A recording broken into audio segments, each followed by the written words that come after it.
పోనీ కాస్త ఆ పెసరపప్పు రుబ్బి పెట్టవే, అబ్బాయికి 4 అట్లు వేసి పెడదాం, ఆఫీస్కి వేళవుతోంది అంటే బిగుసుకుపోయింది. ఆ అన్నం వార్చవే అంటే బిగుసుకుపోయింది. ఆ అంటు దోమవే ఉసే నిన్నేనే అంటే వినలేదు, బిగుసుకుపోయింది. ఆ ఇల్లేనా కడిగి సావే అన్నాను, బిగుసుకుపోయింది.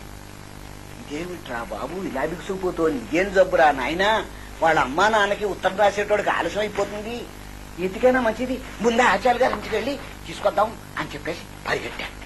సుట్టగాల్చి ఇక్కడ ఇక్కడ ఇక్కడ పెట్టాడారు. అయ్యయ్యో లక్ష్మీకరమైన మొహం అండి అయ్యా, అలా ఎలా పెట్టనండి, రామరామ అన్నానండి. అలా అయితే ఏ కీలు ఆడకపోతే ఆ కీలు మీద పెట్టండి వాట, అప్పుడు సర్దుకుంటుంది, లేకపోతే పక్షపాతంలోకి వచ్చేస్తుంది అన్నాడండి.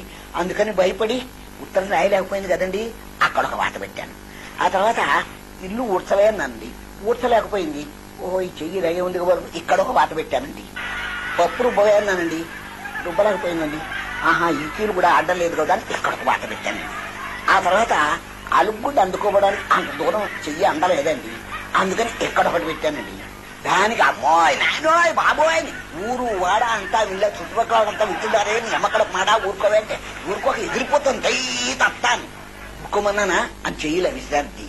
ఆ చేతిలో కత్తి పెడుతుందని నాకేం తెలుసు, ఆ తాళి పడినప్పుడు 4 వేలు తిరిగి రక్తం వస్తోందిలేండి.